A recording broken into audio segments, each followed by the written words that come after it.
प्रभु में आपको मेरा सलाम।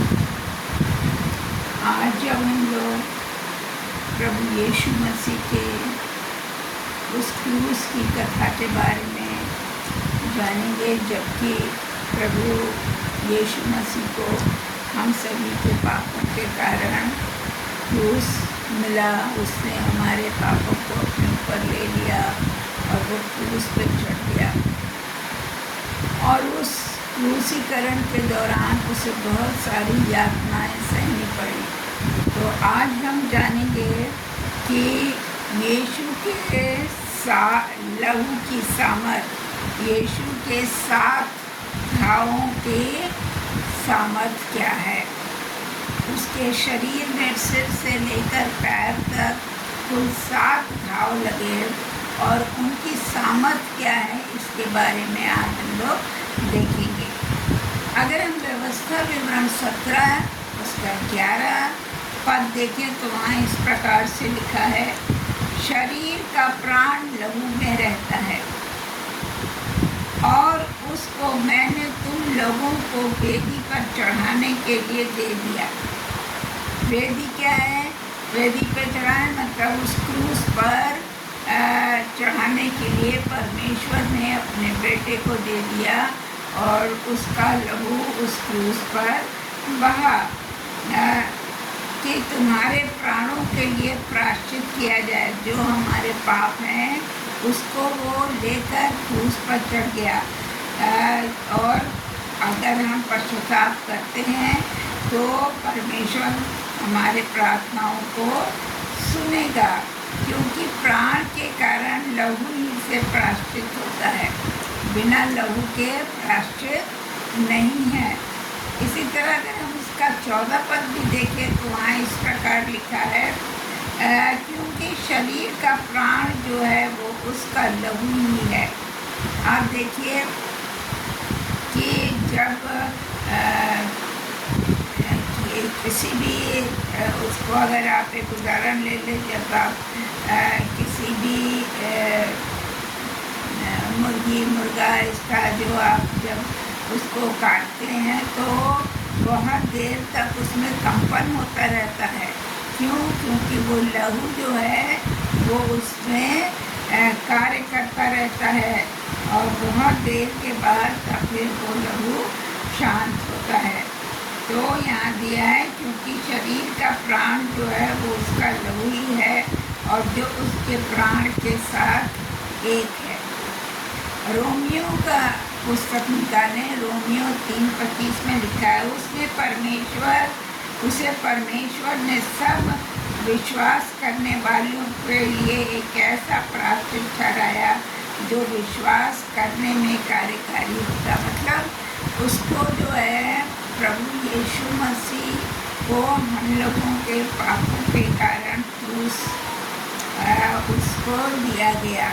उसने हम सभी के पापों को अपने ऊपर ले लिया और ये परमेश्वर की इच्छा थी। अब अगर हम देखें तो वो 7 घाव कौन कौन से हैं जो कि उसके शरीर में लगे। आप अगर जिस समय की महायाजक लोग उस पर तमाम तरह के लालछन लगा रहे थे, तमाम तरह की बातें बोल रहे थे और उसके बाद उसमें से ये भी कहा गया कि हम बरअब्बा को छोड़ देते हैं, मार देते हैं, क्रूस पर चढ़ा देते हैं और इसको छोड़ देते हैं। यीशु को जनता चिल्लाने लगी, लोग चिल्लाने लगे, नहीं मुझे बरअब्बा चाहिए, नहीं मुझे बरअब्बा चाहिए, और इन बरअब्बा को छोड़ दिया गया और यीशु को क्रूस दिया गया। तो इस तरह से हम देखें कि वो जो उसको पहला जो घाव लगा था, वो पहला घाव क्या था? उसके सिर पर कांटों का ताज रखा गया था।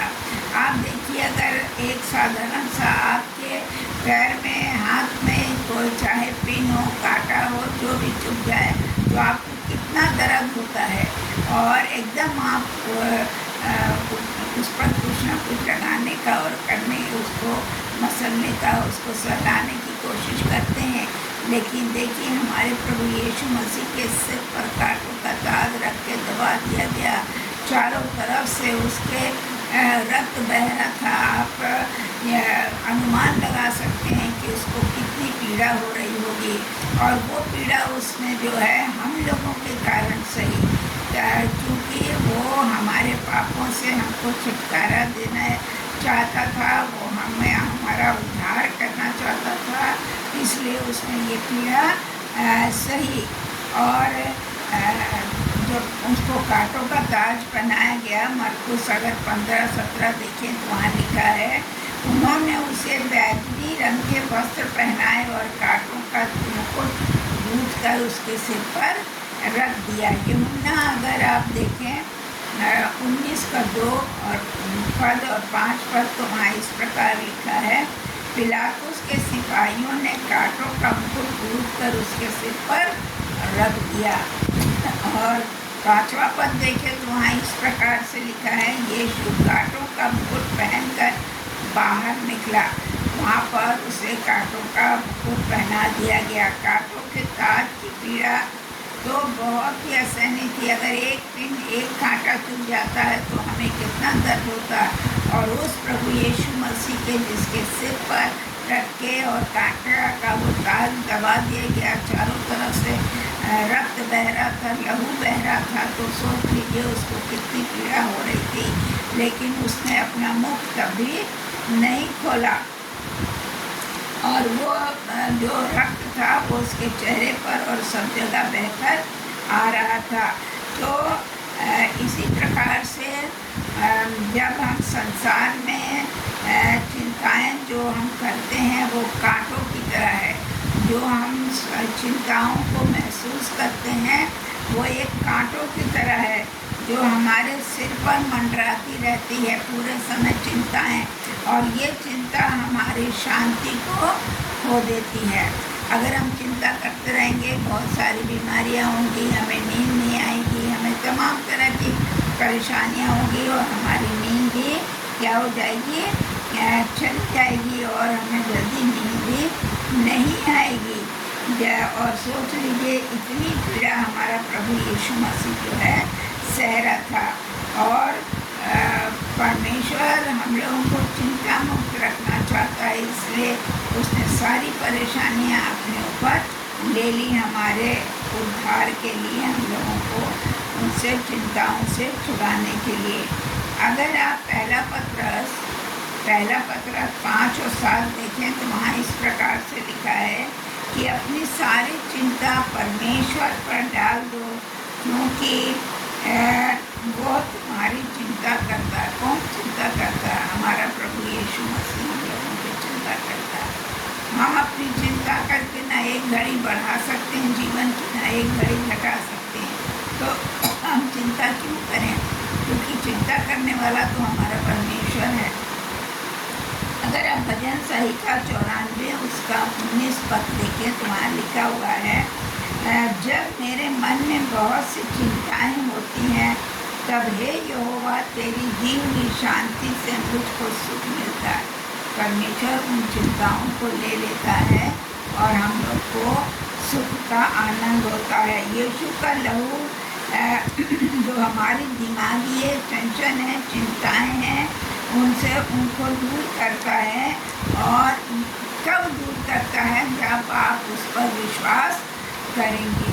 तो इस प्रकार से पहला जो घाव है वो उसके सिर पर कांटों का ताज जो रखा, उससे उसके सिर में से लहू बहा, ये पहला है। दूसरा है पीठ। आप उसकी जो जख्मी पीठ है, आप देखिए, आपने देखा होगा चित्रों में भी कि उसकी पीठ पर क्या था, 39 कोड़े मारे गए। और उस समय जो कोड़े होते थे वो कोड़े, उसमें लोहे का भी वो होता था, आगे लगा रहता था। और जब वो कोड़े मारे जाते तो उसके साथ साथ मांस भी निकल आता था। तो वो कोड़े यीशु मसीह की पीठ पर, नंगी पीठ पर 39 कोड़े मारे गए, जबकि हमारे प्रभु यीशु मसीह ने कोई अपराध नहीं किया था। और वो हम सब के अपराधों के कारण वो अपराधी ठहराया गया। अगर आप व्यवस्था विवरण 25 उसका 2 और 3 पद पढ़ें तो वहाँ वहाँ स्पष्ट लिखा है, यदि दोषी भार खाने के योग्य ठहरे तो न्यायी उसको गिराकर अपने सामने जैसा उस पर दोष हो उसके अनुसार कोड़े गिन कर लगवाए, और वो 40 कोड़ों तक लगवा सकता है। लेकिन 40 कोड़ों पे लगवाने के बाद शायद मनुष्य जो है वो मृतकों की स्थिति में पहुंच जाता है। इसलिए प्रभु यीशु मसीह को भी उन्होंने 39 कोड़े लगाए। और उसकी पीठ आप देख सकते हैं, अगर हम आपको इस चित्र के माध्यम से दिखाएं तो ये देखिए, पहला जो घाव था वो घाव था उसका सिर पर कांटों का जो ये ताज लगा हुआ है, ये उसका पहला वो था। उसके बगल में आप देखिए दूसरा जो था, उसकी पीठ पर जो है 39 कोड़े मारे गए। उसकी पीठ लहू लुहान हो गई, लहू उसमें से बह रहा था। तो आप देखिए कि किस तरह से हमारे प्रभु यीशु मसीह को यातनाएं दी गई, जिससे कि उसको बहुत पीड़ा और दर्द हो रहा था, और ये केवल हमारे और आपके पापों के कारण था। तीसरा जब हम देखते हैं तो तीसरा जो है वो यीशु मसीह के दाएं और बाएं हाथों में कीलें ठोकी गई। क्रूस का निशान इस तरह से होता है, सिर उसका जो था वो ऊपर, जिस पर कांटों का ताज रखा था, उसके दाहिने हाथ में भी कील ठोकी गई और बाएं हाथ में भी कीलें ठोकी गई। अभी हम आपको इसको दिखाते हैं कि देखिए कील कितनी बड़ी बड़ी और किस तरह की हैं। और ये कीलें जो है प्रभु यीशु मसीह के दाएं और बाएं हाथ में जो है वो ठोकी गई। और उससे क्या हुआ कि उसके यहाँ से जहाँ कीलें ठोकी गई हाथ में, वहाँ से जो है रक्त बह निकला। अगर आप देखें यशाया 53:5 वहाँ स्पष्ट लिखा है कि वो हमारे अपराधों के कारण घायल किया गया। उसको जितनी चोटें लगी, उसके हाथों में जो कील ठोकी जा रही है, उसके सिर पर जो कांटों का ताज रखा गया, ये सब हम लोगों के कारण हुआ है। वो हमारे अधर्म के कामों हेतु कुचला गया। लोग उस पर कोड़े मारे, उस पर थूके, उसको तरह तरह से ताड़नाएं दे रहे थे, उन पर दोष लगा रहे थे उस पर। हमारी ही शांति के लिए उस पर ताड़नाएं पड़ी कि उसके कोड़े खाने से हम लोग चंगे हो जाएं। जी, जब आप चंगाई के लिए प्रार्थना करते हैं तो आप प्रभु से ये कह सकते हैं, प्रभु तेरे कोड़े खाने से हम चंगे हुए।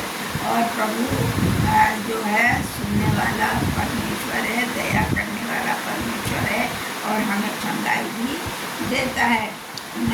देखिए यशाया 50:6 में लिखा है, मैंने मारने वालों को अपनी पीठ मतलब यीशु पीछे घूम गया, और उस पर जो है लोग कोड़े मार रहे थे और गड़मूछे नोचने की और गाल किया। मतलब जो मूछें थी उसको भी लोग नोच रहे थे, उखाड़ रहे थे। आप सोचिए, आपका एक बाल अगर उखड़ता है तो आपको कितनी पीड़ा होती है, जबकि लोग उसके जो यहाँ मूछें थी उनको वो उखाड़ रहे थे और उसे अपमानित कर रहे थे, उस पर थूक रहे थे उसके ऊपर। और लेकिन उसने अपना मुंह नहीं छिपाया, कुछ भी उसने नहीं बोला। तो हमारा प्रभु यीशु मसीह चुपचाप हमारे अपराधों को लेकर उस पर चढ़ा गया। उसने इतनी यातनाएं सही।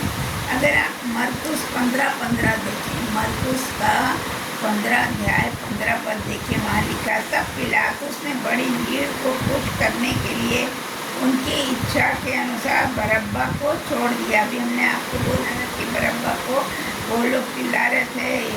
जब पिलातुस ने कहा कि भाई मैं तो इसको कोई दोष नहीं मान पाता हूँ, तो मैं इसको कैसे मैं इसको सजा दूँ या कैसे मैं ये करूँ। लेकिन जब भीड़ बहुत चिल्लाने लगी और उसने ये कहा कि ऐसा करते हैं, बरअब्बा को जो है वो हम क्रूस देते हैं और यीशु को हम छोड़ देते हैं, तो वो चिल्लाने लगे, नहीं नहीं, हमें तो बरअब्बा चाहिए, और तो यीशु को कोड़े लगवा और कोड़े लगवा कर भीड़ के हवाले कर दिया, और भीड़ को उसने सौंप दिया ताकि वो उसको ले जाकर क्रूस पर चढ़ाएं।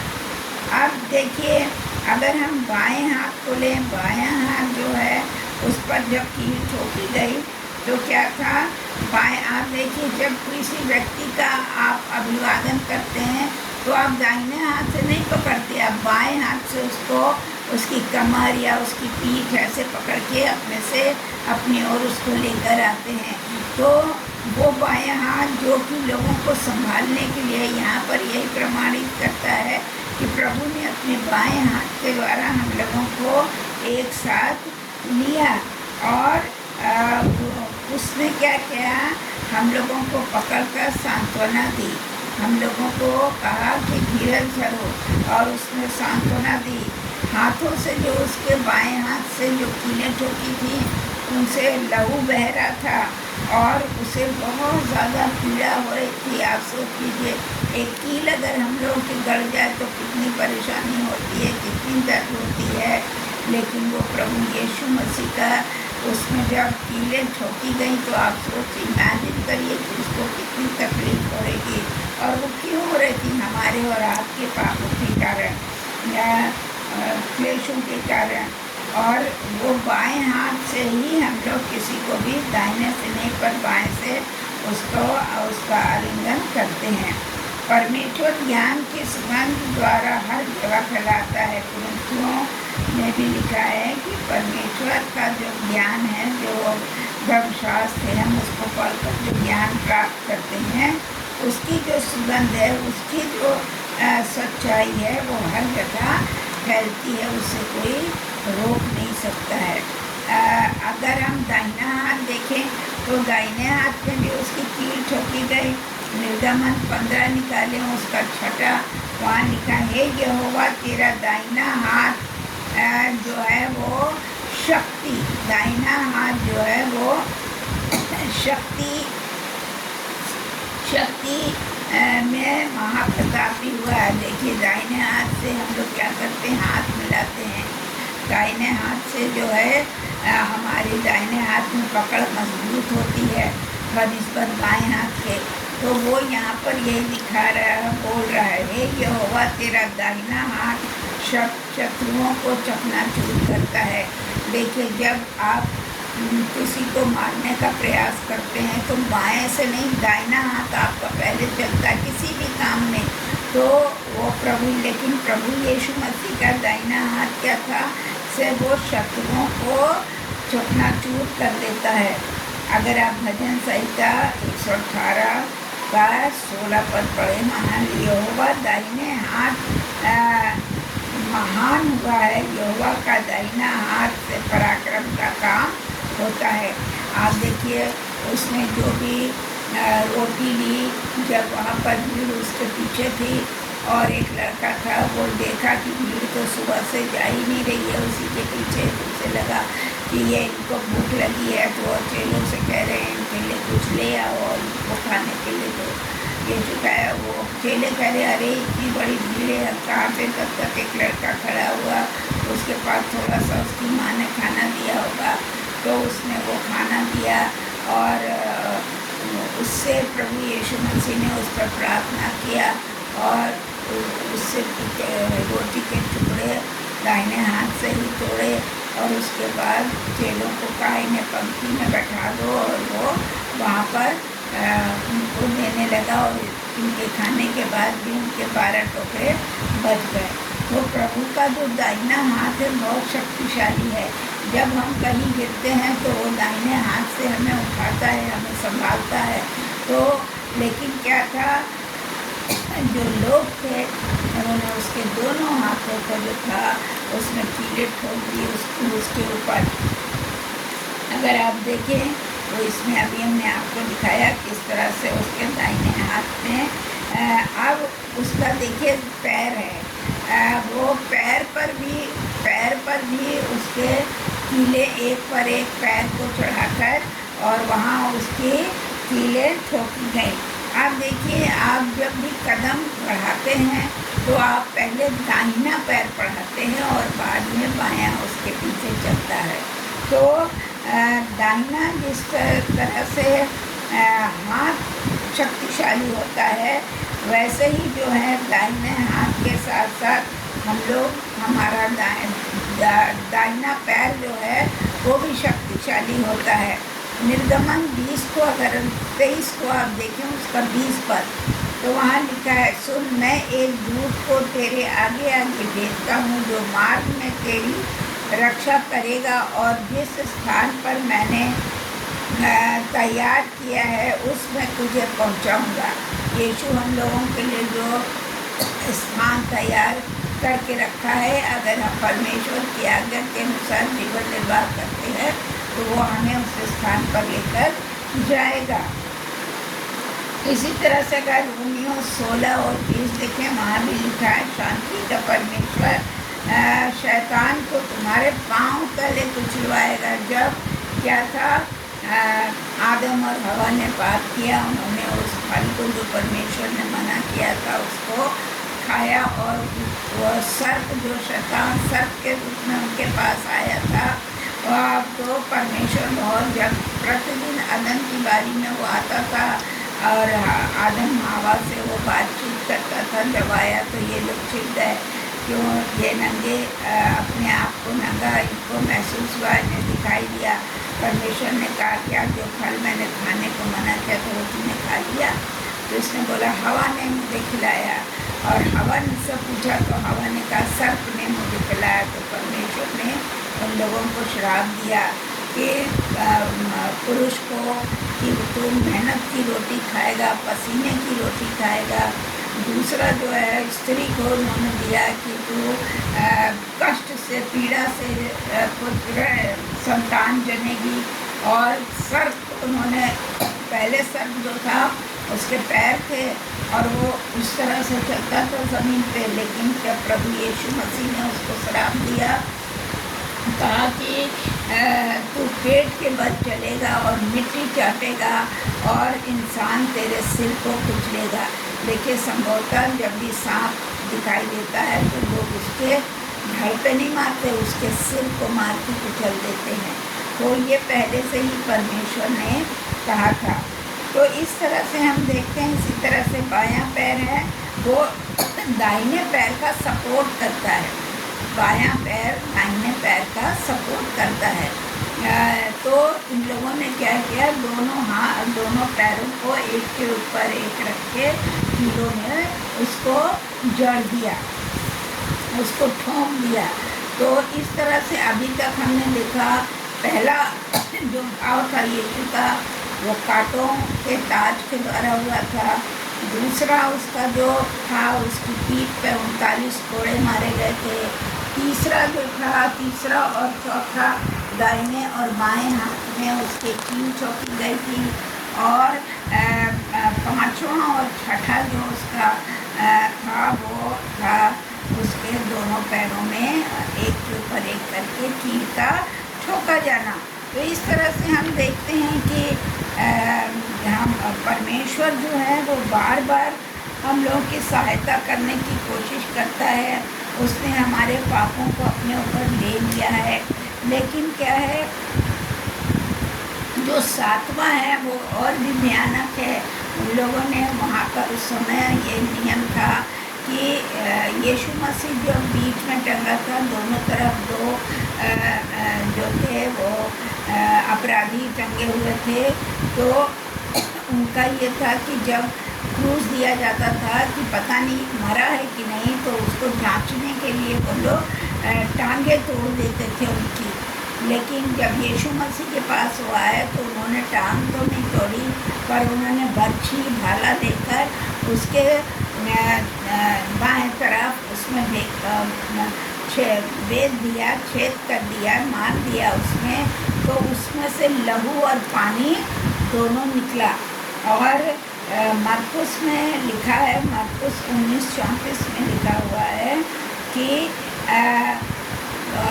उन्होंने क्या कहा, हाथ सिपाहियों में से एक ने उसका पंजर बेधा और उसमें से तुरंत लहू और पानी निकला। तो इस प्रकार से हम देखते हैं कि परमेश्वर को कितनी पीड़ा हुई, कितना दर्द हुआ, और उस दर्द का कारण हम लोग के हमारे पापों को क्षमा करने के लिए हमारा उद्धार हो जाए, हम उस अथाह कुंड में अधोलोक में ना जाने पाए जहाँ की रोना तड़पना हो। अगर हम अपने पापों को मान लेते हैं और छोड़ देते हैं तो वो हमारा उद्धार करता है। तो इस तरह से इन 7 घावों की जो सामर्थ्य है वो बहुत ही महान है। और अभी हमने आपको बताया कि किस तरह से ये 7 घाव है। आप देखिए जो 7वां है जो कि उसकी पसली में भाला मारा गया है, वो हम देखते हैं उसको। देखिए ये है कि वो ये बच्ची है और यीशु के इसमें उसको पंजर में उसको उन्होंने मारा है और उसमें से रक्त और लहू बहकर निकला है। तो और ये क्या है, ये जो यीशु का लहू है वो हमारा छुटकारा दिखाता है। यीशु का लहू हमारा छुटकारा दिखाता है हम सभी का। और जो उसमें से पानी निकला है वो जीवन का जल या जीवन का दान है।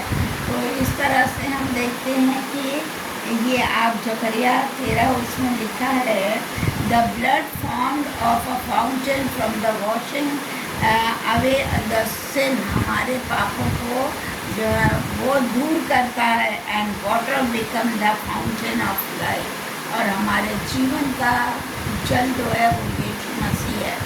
जब यीशु मसीह को प्यास लगी और वो एक कुएं में गए, वहाँ पर सामरी स्त्री थी, उससे कहा हमें जल पिलाओ। उसने कहा कि अरे मैं तो सामरी स्त्री हूँ, मैं कैसे तुमको जल पिला सकती हूँ। उसने कहा नहीं, तू मुझे जल पिला, और जो जल मैं पिलाऊँगा वो जीवन का जल होगा।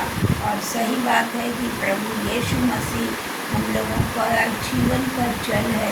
जो और वो उसको जो कष्ट हुआ, उसका जो लहू बहा, ये लहू जो है इसमें बहुत सामर्थ्य है। इस लहू के घेरे में जब हम किसी को भी डालते हैं, बांधते हैं, प्रार्थना करते हैं और घेरा उसका लहू के घेरे में डालते हैं, तो हर तरह की बीमारी, कमजोरी, शैतानी चीज़ें सब यीशु के नाम से उस लहू के द्वारा दूर हो जाती है।